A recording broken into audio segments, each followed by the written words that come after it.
ನಮಸ್ಕಾರ. ಪ್ರಸಿದ್ಧ ಕವಯತ್ರಿ ಶ್ರೀಮತಿ ದೇವಿಕಾ ಶೆಟ್ಟಿ ಅವರ ಒಂದು ಕವಿತೆ ಅಮ್ಮ ಮತ್ತು ತರೆಗೆಲೆ. ವಿಸ್ತಾರದ ಬಯಲು ಉಕ್ಕುವ ಕಡಲು, ಕಾರ್ಮುಗಿಲು ಕೆನೆಗಟ್ಟಿ ಭೋರ್ಗರೆವ ಒಡಲು, ಮಲ್ಲಿಗೆಯ ಘಮಲು ಅಮ್ಮ. ಸಿಡಿದರೆ ಸುಕ್ಕಾಗುವ, ಮಿಡಿದರೆ ಮಾಗುವ, ಮಾಯಕದ ಲಹರಿ ಪೊರೆವ ಮಡಿಲು, ಇಳೆಯ ಬೆಳೆ ಉಮ್ಮ.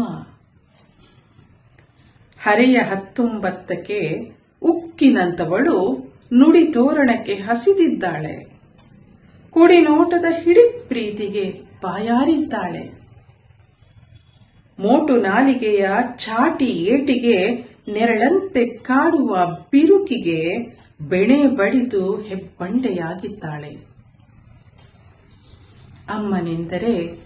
ಅಮ್ಮನೆಂದರೆ ಸುಮ್ಮನಲ್ಲವಳು, ಸುರಿದು ಮಳೆ ಹಗುರಾಗುವವಳು, ಅರಳೆ ಹತ್ತಿ ಹಿಂಜಿ ಹಿಂಜಿ ಬತ್ತಿಯಾಗಿಸುವವಳು.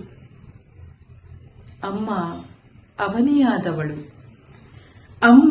ಅವನಿಯಾದವಳು, ಕಾಲನ ನಿತ್ಯ ಸೂತ್ರಕ್ಕೆ ಮಣಿದು ಶರಣಾರ್ಥಿ ಅವಳೀಗ.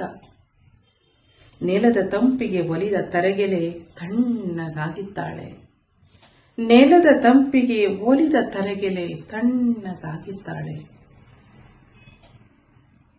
ಧನ್ಯವಾದಗಳು.